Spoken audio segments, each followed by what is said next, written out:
New reports tonight of a Spokane toddler who died of whooping cough. Over 10 years ago is the last time we had an increase in cases that could even compare. We're bringing you more to this story by talking with the Spokane County health officer about the rise in pertussis cases in the county. Plus, a Spokane priest punched mid-service. How the church is responding tonight. And a few more inches of snow for North Idaho is expected through Thursday morning. Well, good evening and thank you for joining us for KREM 2 News 10 at 10, where we give you more news in less time. I'm Amanda Rowley. Mark is off tonight.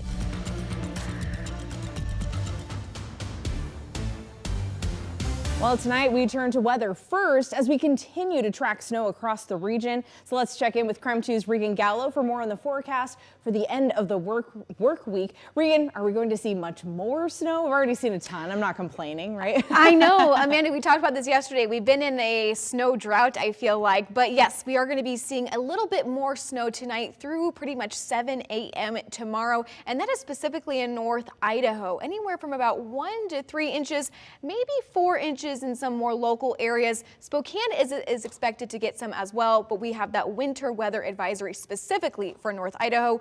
Right now outside it's about 23 degrees, and for the rest of our weekend we're going to be seeing pretty much below average temperatures. So it is going to be cold outside. And then what is the rest of this weekend looking like? Well, more snow tonight, possible sunshine, but we'll get more snow in the Palouse Friday. And then, like I said, those cold temps are going to be sticking around. The snowfall is expected to come when we're asleep tonight. All right, thank you, Regan.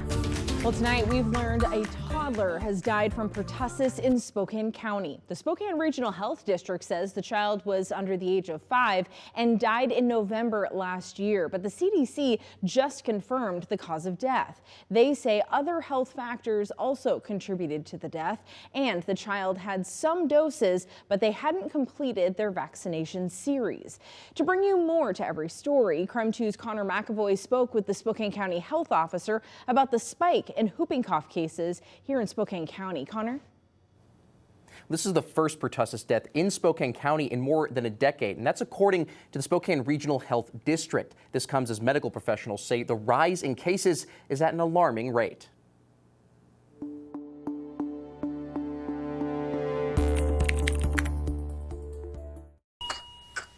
Pertussis, otherwise known as whooping cough, is a bacterial infection.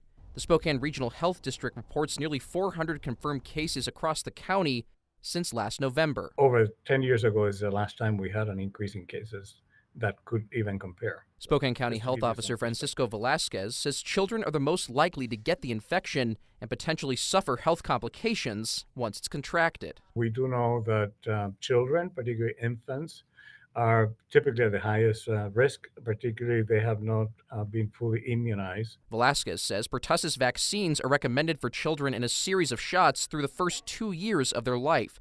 He says as vaccine rates in the county are lower, the potential to spread pertussis is higher. He says the vaccination rates for community protection should be close to 93%. But in Spokane County, we are in the high 70s. He says adults contracting the infection get symptoms such as a runny nose, mild cough, and fever for about a week. But pregnant women and healthcare workers are advised to take extra steps to prevent spreading the infection. They include talking to your doctor, staying away from people who are sick, and practicing good hygiene. I cannot emphasize that enough. If you're sick, please stay home. Velasquez says keeping up with vaccinations for children and adults is an important preventative measure. The best way to prevent transmission is prevention. And that for many starts with immunization. And if there's any illness in the family, just... KREM 2 reached out to Kootenai Health and the Panhandle Health District for current numbers relating to pertussis cases and corresponding vaccination rates. We'll share that information once we get it. Connor McAvoy, KREM 2 News. Thank you, Connor. Now to Night Beat with a quick look at the day's top stories. For the first time in city history, Spokane Valley is suing one of its own council members. The city says Al Merkel repeatedly violated state and city public records laws with his online postings. The city says it's received more than 60 public records requests associated with Merkel and is at risk because he hasn't turned over all the necessary documents. Merkel claims he downloaded all of his posts and turned them over. over. Spokane Valley city manager says the city could be on the hook for thousands of dollars in public records penalties. And tonight we are learning more about an ICE arrest on the Spokane Community College campus. The college administration confirms a former student was arrested in the parking lot on Tuesday morning. The university says immigration enforcement notified them that they intended to arrest the former student who was in violation of their international visa. The university says its security video confirms the arrest happened outside of Building 1 near the student's car without incident. And a third person pleaded guilty for the 2022 kidnapping and murder of a man found dead in Highbridge Park. The three people plotted the murder of Andy Hernandez, who was found bound and gagged in the park in October 2022. John Bergen, Randy Sloan, and Lauren Parker will all face prison time. Sloan and Bergen pled guilty to first-degree murder and will spend more than 30 years in prison. Parker pled guilty to second-degree murder and conspiracy to commit first-degree kidnapping. Her sentencing is scheduled for February 14th. And that was your Night Beat. To learn more about any of these stories, just head to our website, KREM.com. And shocking new video tonight of a Spokane priest being attacked during a church service. The suspect is behind bars tonight. And tonight we're hearing from the church about those confusing few moments. Our Christian Garza brings us the latest. What started as a normal day of service ended with a man in handcuffs after he rushed the altar and allegedly attacked one of the priests. It took me a while to realize that this was pretty serious. A typical night of prayer for the close to 400 parishioners here at the Cathedral of Our Lady of Lourdes quickly turns into one they'll never forget. Security camera footage from the church shows a man in the front row at the tail end of Tuesday's service standing up and charging the altar and going after one of the priests. So I was leading prayers at that kneeler right there. Father Darren Connell, who was right next to where the incident happened, says in his 14 years at this church, he has never seen a situation unfold like this before. I didn't realize how serious it was in the sense that, we're in a downtown parish. We see disruptions and odd things all the time. Father Connell says Father Gaines, the man who was charged at, came out of the incident with no physical injuries. However, he said everyone was shaken up mentally. Since February 2nd, the church has been taking part in 9 days of prayer for those that need any sort of healing. The church does this leading up to February 11th, otherwise known as the Lady of Lourdes Feast Day, which is a world day of prayer for the sick. Father Connell says while there has been an outpouring of support and well wishes for the priests involved, there has also been a lot of concern and prayer for the man who was arrested. Whatever his motivation was, it wasn't well, huh?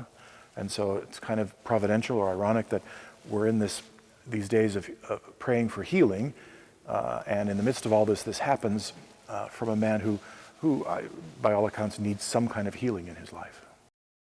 Father Connell says that security has been and will continue to be a main priority during these services. Now, the man that was arrested on Tuesday is expected to be in court for his first appearance on Thursday. In Spokane, Christian Garza, KREM 2 News. And tonight, the FAA is investigating how two planes ended up crashing on the tarmac at the SEATAC airport today. A Japan Airlines plane that had just landed struck the tail of a parked Delta Airlines plane that was in the de-icing area before takeoff. Passengers on the Japan Airlines flight said they had to stay on board for about 2 hours while they were checked out by first responders. The plane just kind of jolted. It felt like we were in a car accident, like a fender bender. Then the plane just came to an abrupt stop. And then people were looking out the window, realized that we had contacted the Delta plane. No one was hurt in the collision. Passengers on the Delta plane headed to Puerto Vallarta, Mexico, where they were transferred onto another flight. Well, a woman is dead after a dramatic Coast Guard rescue near the San Juan Islands. Tonight, the Coast Guard is sharing video of their rescue efforts. Get him up! Got a wave incoming! Crews received a mayday call from the captain of a sailboat around 7 o'clock Monday night during snow, strong winds, and 6-foot sea swells. The Coast Guard launched a rescue boat from Bellingham along with an air crew from Air Station Port Angeles. You can see crews hoisted the 56-year-old man to safety. They also pulled up the woman who had fallen into the frigid water. She later died at the hospital. And that was KREM 2 News 10 at 10, where you get more news in less time. Don't go to bed just yet, though. In less than 2 minutes, a new executive order signed by President Trump today bans trans athletes from sports. How Washington State's School Sports Governing Association is responding. Women's team has been phenomenal for years. We got to show them the love that they deserve. Plus, a look at a beloved Gonzaga tradition supporting the women's basketball team. We'll be back in just 90 seconds.